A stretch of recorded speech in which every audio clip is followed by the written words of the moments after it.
Masih ingat kan, bagian terkecil penyusun tubuh makhluk hidup adalah sel? Nah, di dalam sel terdapat inti sel, yang di dalamnya terdapat benang-benang pembawa sifat keturunan, dikenal dengan nama kromatin. Benang kromatin ini nantinya akan menebal membentuk kromosom. Kalau diamati lebih mendalam, ternyata di dalam struktur kromosom terdapat materi genetik yang disebut gen. Gen inilah yang paling berperan dalam pewarisan sifat dari orang tua atau induk kepada anak-anaknya. Ilmu tentang pewarisan sifat disebut genetika. Orang yang pertama kali menemukan konsep genetika yaitu Bapak Gregor Johann Mendel, atau dikenal sebagai Bapak Genetika. Penyelidikan sifat pewarisan dalam genetika dilakukan oleh Mendel dengan memanfaatkan kacang ercis atau kacang kapri. Ada beberapa alasan mengapa Mendel menggunakan kacang ercis atau kapri dalam penelitian yang dilakukannya. Antara lain, kacang ercis dapat bersifat autogami dan alogami. Adik-adik masih ingat? Artinya, kacang ercis dapat melakukan penyerbukan sendiri dan dapat pula melakukan penyerbukan silang. Kemudian, cepat menghasilkan keturunan. Keturunannya pun banyak dengan varietas yang kontras. Misalnya, ada yang berbatang tinggi, ada yang berbatang pendek. Ada yang letak bunganya di ketiak batang, ada juga di ujung daun. Ada yang bentuk polongnya halus, ada juga yang keriput. Dan masih banyak lagi perbedaan ciri lain yang mencolok. Alasan selanjutnya yaitu umur tanaman kacang ercis cenderung pendek. Jadi tidak membutuhkan waktu lama untuk menunggu berbunga dan berbuah. Nah, itulah alasan Mendel menggunakan kacang ercis sebagai bahan eksperimennya. Sebelum mempelajari lebih mendalam tentang pewarisan sifat, adik-adik harus mengenal dan memahami terlebih dahulu beberapa istilah-istilah dalam ilmu genetika. Di antaranya, parental. Biasanya diberi lambang P besar. Parental artinya induk atau orang tuanya. Filial dilambangkan huruf F. Filial adalah keturunan. Ada dua macam filial yang harus adik-adik pahami. Ada F1 artinya keturunan pertama, maksudnya adalah anak-anaknya. Sedangkan F2 artinya keturunan kedua, sama saja seperti cucunya. Ingat ya, F2 bukan berarti anak kedua, tapi keturunan kedua atau anak dari F1. Jadi biasa kita sebut cucu. Istilah selanjutnya adalah gen. Di awal kita sudah membahas sedikit tentang gen. Gen adalah faktor pembawa sifat keturunan. Dalam istilah genetika terdapat dua macam gen, yaitu gen dominan dan gen resesif. Gen dominan adalah gen yang menutupi atau yang menang. Biasanya dituliskan dengan huruf kapital. Sedangkan gen resesif adalah gen yang ditutup atau kalah.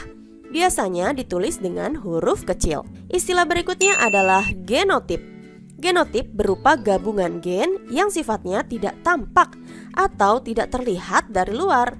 Biasanya dilambangkan dengan gabungan huruf tertentu. Genotip ada dua macam, yaitu genotip homozigot dan genotip heterozigot.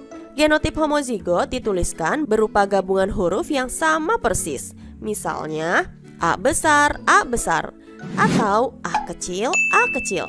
Bisa sama-sama besar atau sama-sama huruf kecil.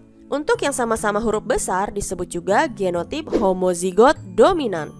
Sedangkan yang sama-sama huruf kecil disebut genotip homozigot resesif. Sedangkan genotip heterozigot dituliskan berupa gabungan huruf yang tidak sama. Ada huruf besar dan ada huruf kecil. Misalnya A besar A kecil, B besar B kecil, C besar C kecil, dan seterusnya. Selanjutnya, lawan dari genotip adalah fenotip. Fenotip adalah sifat-sifat yang tampak atau terlihat. Biasanya dipengaruhi oleh faktor lingkungan. Misalnya, warna kulit, jenis rambut, tinggi badan, bentuk hidung, mata, dan lain-lain. Ada lagi istilah alel. Alel adalah pasangan gen di dalam kromosom yang sama. Contohnya seperti yang tadi, ada A besar, A kecil. Artinya A besar berpasangan atau sealel dengan A kecil. Istilah selanjutnya ada hibrid dan hibridisasi. Kalau hibrid adalah hasil persilangan antara dua individu yang mempunyai sifat beda, sedangkan hibridisasi adalah mengawinkan dua jenis makhluk hidup yang berbeda varietas dan memiliki sifat-sifat yang unggul. Masih ingat kan video sebelumnya tentang teknologi reproduksi hewan atau tumbuhan? Kalau lupa bisa disimak lagi ya. Istilah terakhir adalah gamet. Gamet adalah sel kelamin, bisa sel kelamin jantan atau sperma, dan sel kelamin betina atau ovum. Masih membahas tentang gamet, dalam ilmu genetika adik-adik harus bisa menuliskan lambang gamet dari setiap genotip yang diketahui. Ketentuannya sangat mudah kok. Jika berasal dari genotip homozigot, maka penulisan gametnya cukup ditulis satu huruf dengan genotip tersebut. Tapi jika berasal dari genotip yang heterozigot, maka gametnya harus ditulis dari kedua huruf genotipnya. Tapi harus dipisah ya, tidak boleh digabung lagi. Agar lebih memahami, perhatikan contoh soal berikut. Tentukan gamet dari genotip A besar A besar, A besar A kecil, dan A kecil A kecil. Untuk genotip A besar, maka gametnya hanya A besar. Karena A besar adalah genotip yang homozigot atau hurufnya sama. Untuk genotip A besar A kecil, maka gametnya A besar dan A kecil. Ingat kan, A besar A kecil berupa genotip heterozigot. Ada huruf besar dan ada huruf kecil, sehingga harus ditulis kedua-duanya, tapi dipisah ya. Bisa dengan kata sambung dan, bisa menggunakan koma, atau bisa ditulis terpisah atas dan bawah. Untuk genotip A kecil, maka gametnya hanya A kecil karena berupa genotip homozigot.